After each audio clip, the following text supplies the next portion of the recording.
It's time to make some safety improvements to the drill press vise in the Octadyne shop.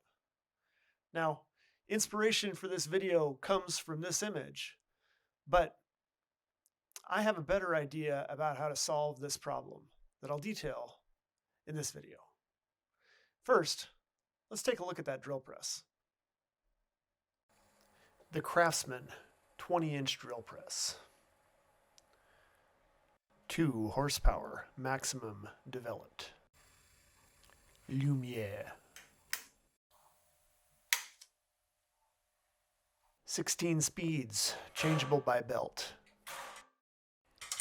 The depth stop, a future project. A nice big work table. No one knows what these slots are for. It has a number of different vices for different work holding occasions. The favorite is the Heinrich.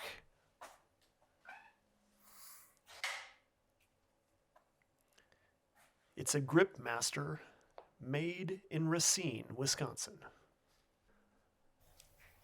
The thing he likes the most is it's very quick to open and close. Has sacrificial aluminum jaws. It also tilts 90 degrees for drilling into the end of stock. And has a V-block that fits over the jaws to hold circular work on end. But it has a big problem in that it can't be clamped to the table. And when things aren't securely clamped to the table is when drill press accidents happen.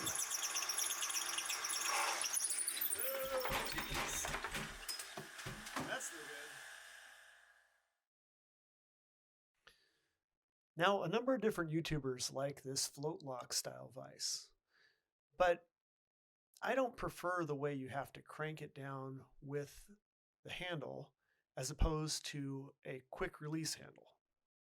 And I already have this Heinrich vise that I really like. So the plan here is to simply extend these 2 rails out farther and make a clamp to clamp the vise to the table. At least that's the initial plan anyway. First step is to take the vise apart.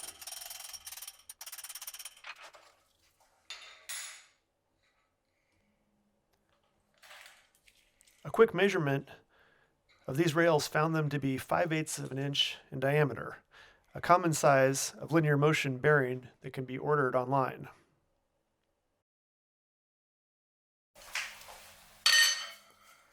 But after these new rails did not fit, a second, more careful measurement was taken of the original rails to reveal that they are actually 0.616, not 0.625.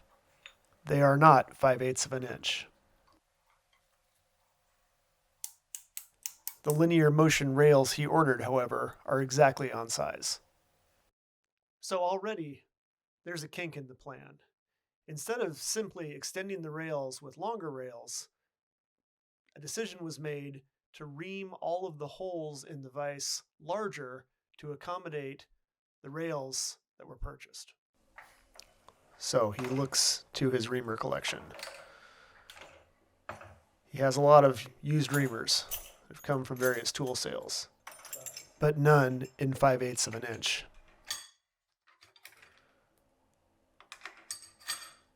And then there's those adjustable reamers, not to be trusted. The reason he does not trust them is because they all seem to bear the marks of failure. Scuffed shanks, missing teeth, blades, and rust. So he jumps online to order a 5/8 inch reamer. $25. Indian in origin, it is plenty sharp, though it appears pre-seasoned. Off camera, he bores some test holes to find that the brand new 5/8 inch reamer reams holes slightly oversized. However, the adjustable reamer is capable of reaming exactly the right size hole at 0.624 inches. So the next challenge is to figure out how to align this all exactly underneath the spindle of the mill.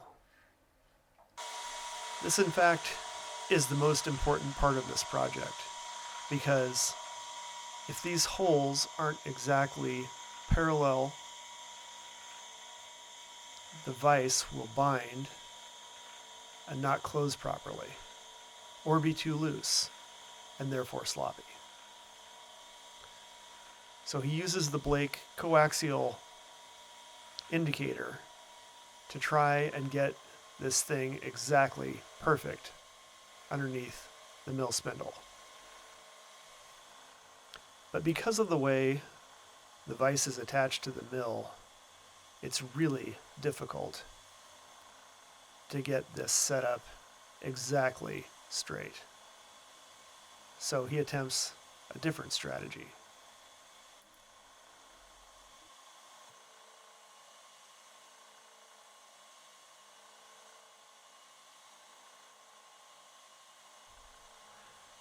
Eventually, he decides to put a collet in the mill spindle and try and just straighten the drill press vise underneath the spindle and then tighten everything down. He's not happy with the setup, but eventually decides it's time to start with the reamer.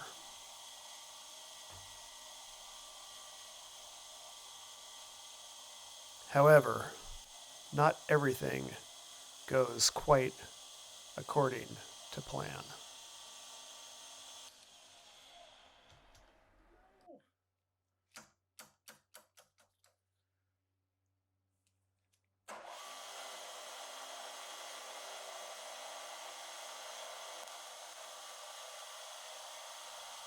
Even though he's using the power feed and moving down very slowly. This is why he did not trust those adjustable reamers.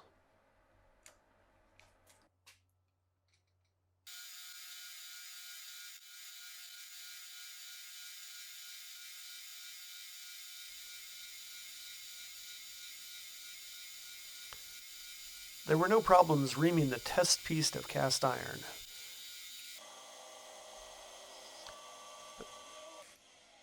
But this vise just does not cooperate.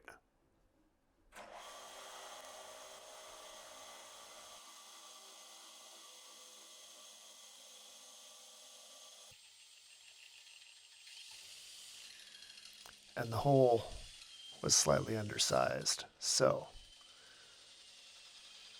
he decides to go it by hand, hoping that everything will stay concentric.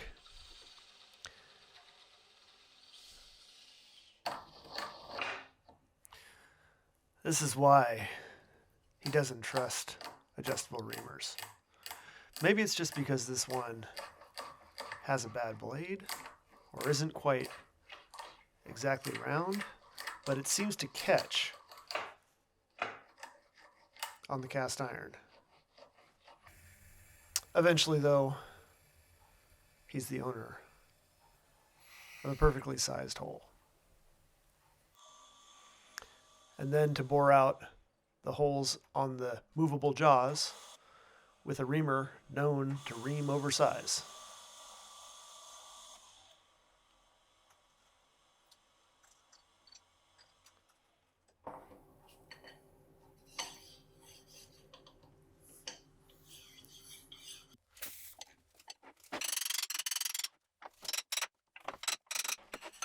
And now for some reassembly.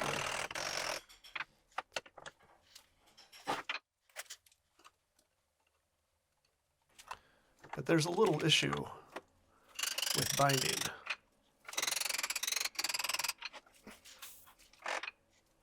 When the rods are fully inserted, the movable jaw binds and sticks.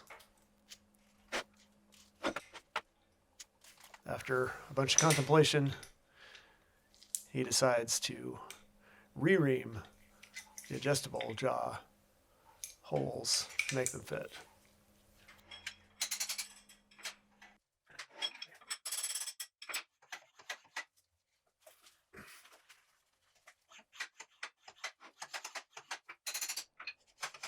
Somewhat to his surprise, he realizes that it works perfectly after the holes are reamed slightly oversized.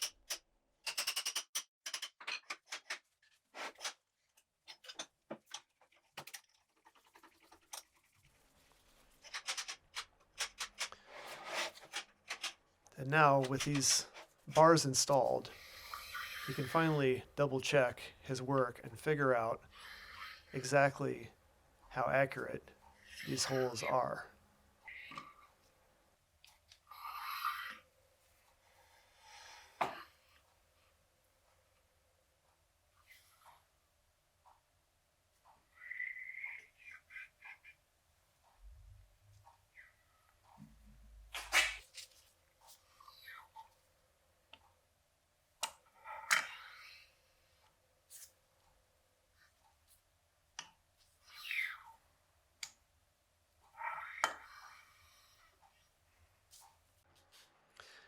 And that's essentially what this project is all about.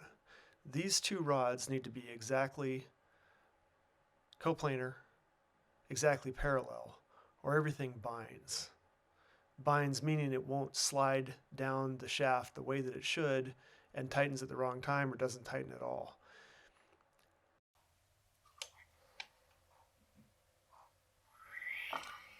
But now that he has all the dimensions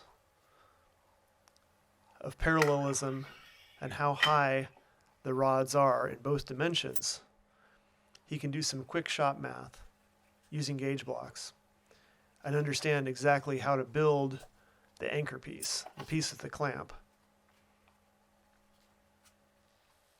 Carry the one. There you go.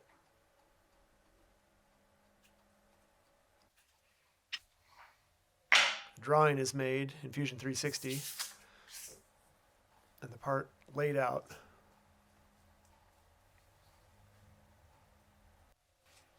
It's a rough layout.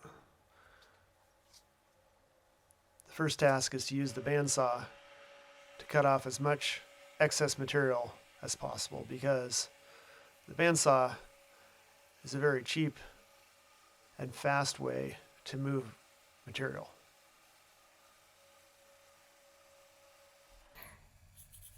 And then a more accurate line is laid out to establish the height and the width of the stock.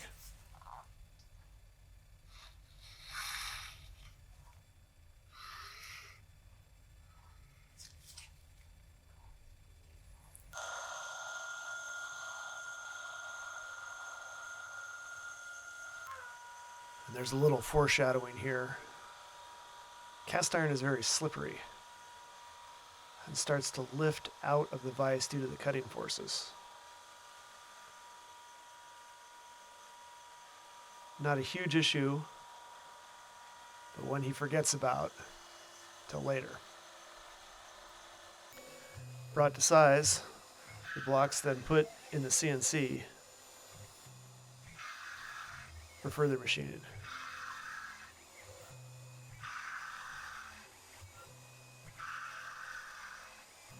Except that there's a near disaster when the block slips again.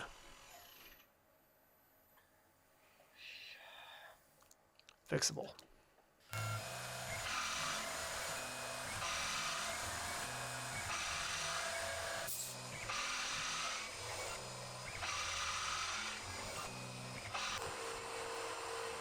The two holes are then milled but he forgot a little bit about the parameters on that final finishing pass.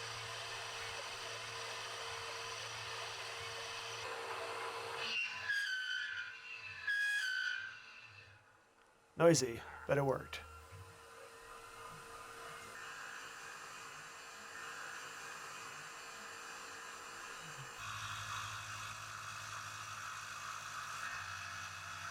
Two slots are then milled to make the clamp a little lighter.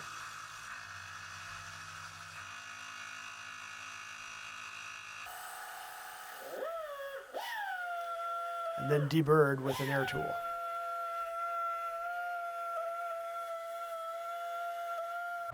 And the plan is to bore these to final size, but that wobble sent him on another side quest to make sure the reamer was straight and the flutes were all the same height.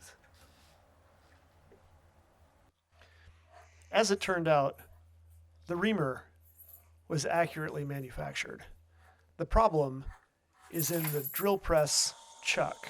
The chuck of the drill press wasn't holding it perfectly concentric, so he moved over to the Bridgeport mill.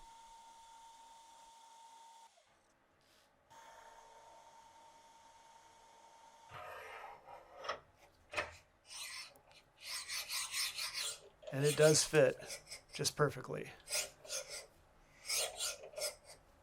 Just a little bit of tightness towards the vise.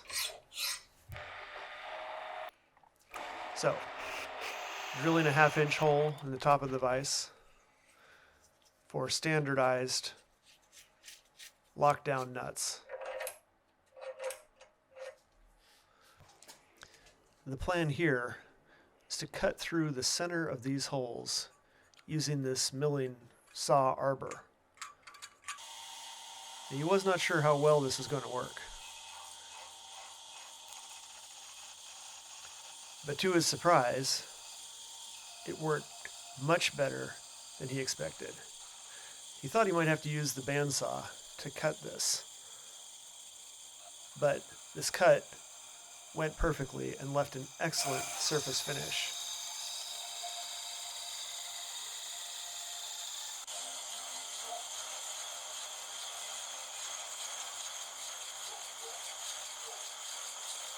Even the dog approves.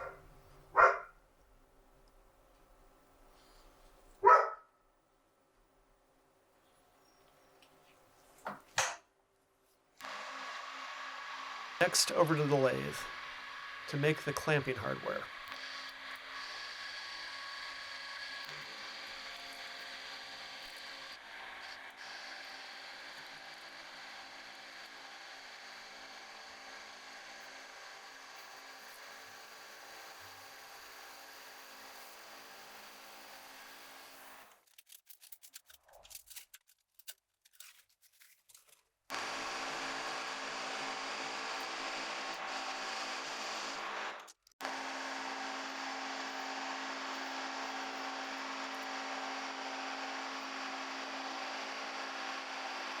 And some single point threading to make the threads on the end. Due to the deflection in the piece, a shop-made dead center was inserted into the tail end to keep the work steady.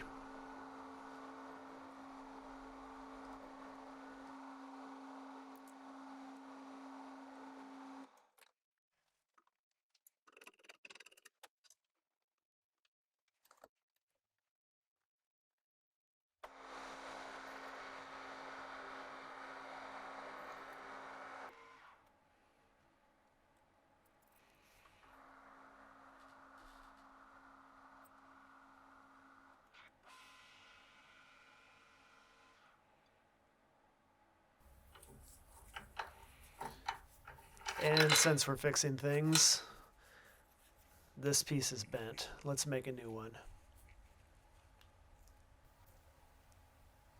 Here's all the pieces. The die holder works extremely well, and it's very fast to put threads on the end of a bar. However, it does require a great deal of force in 1/2-inch size.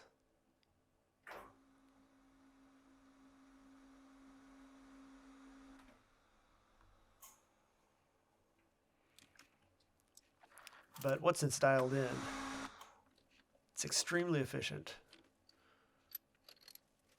to do 4 ends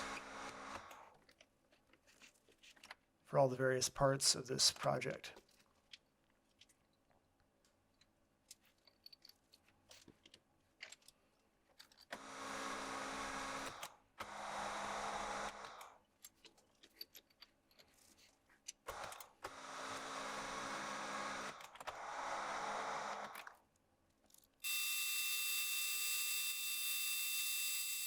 And then he drills appropriate sized holes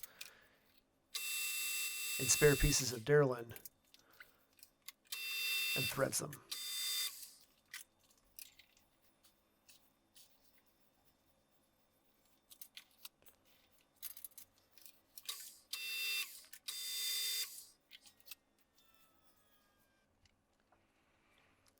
Next, the radius cutter. This is a shop-made tool that's one of his favorites because it's very satisfying to use.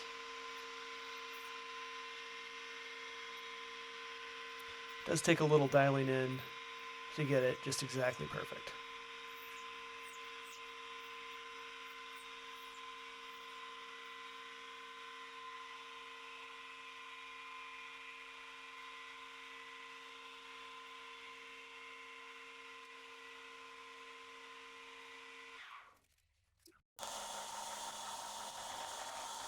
And then a little milling where the handle is inserted.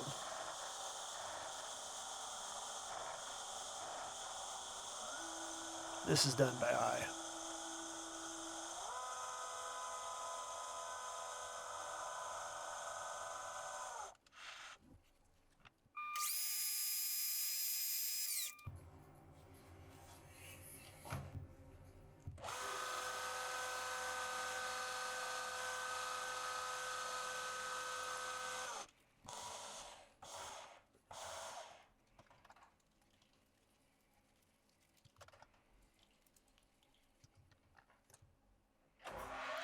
And since we're going over the top with this project, why not a brass washer?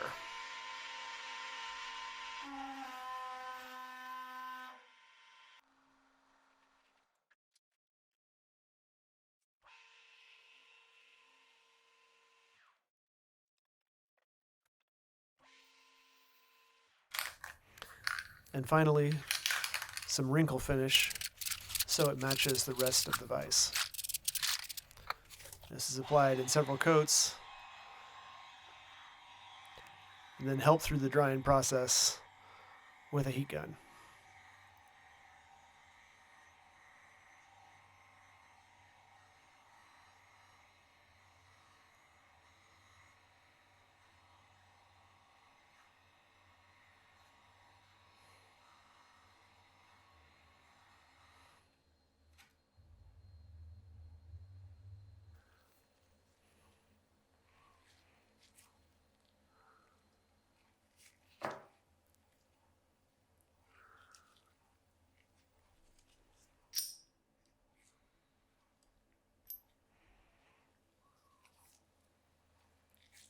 Now time for final assembly.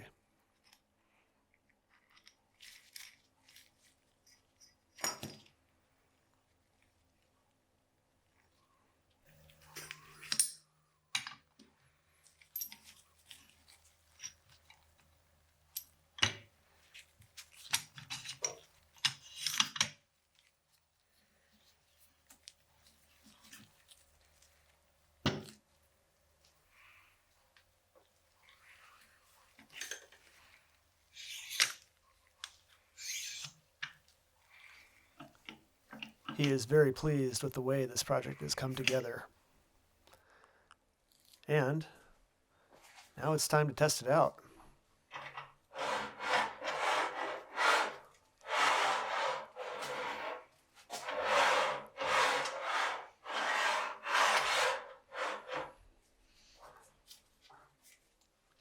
As he'd hoped, it clamps extremely securely to the table with minimal effort.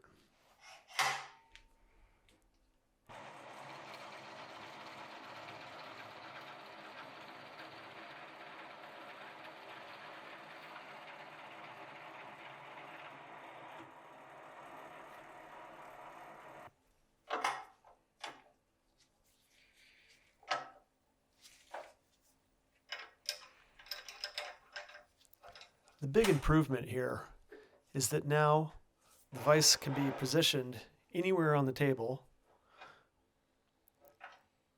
and then clamped into place. And the clamping keeps the work from moving, but more importantly, keeps it from rotating if the drill catches on anything. And as opposed to the original design, it's much less flimsy with two rods and clamps down very, very securely.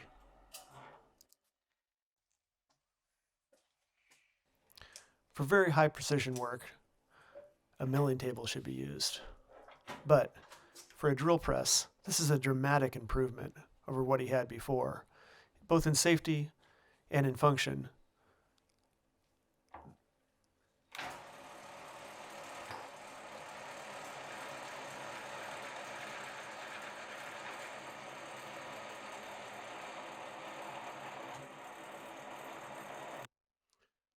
So if you have a Heinrich Grip Master Vise, this is a modification that I'd really encourage you to make to yours. Just be aware that it's not as simple as replacing the two guide rods with 5/8 of an inch 0.625 rods. You will have to bore out or ream out the holes in both the vise and the movable jaw in order to make it work. Good luck.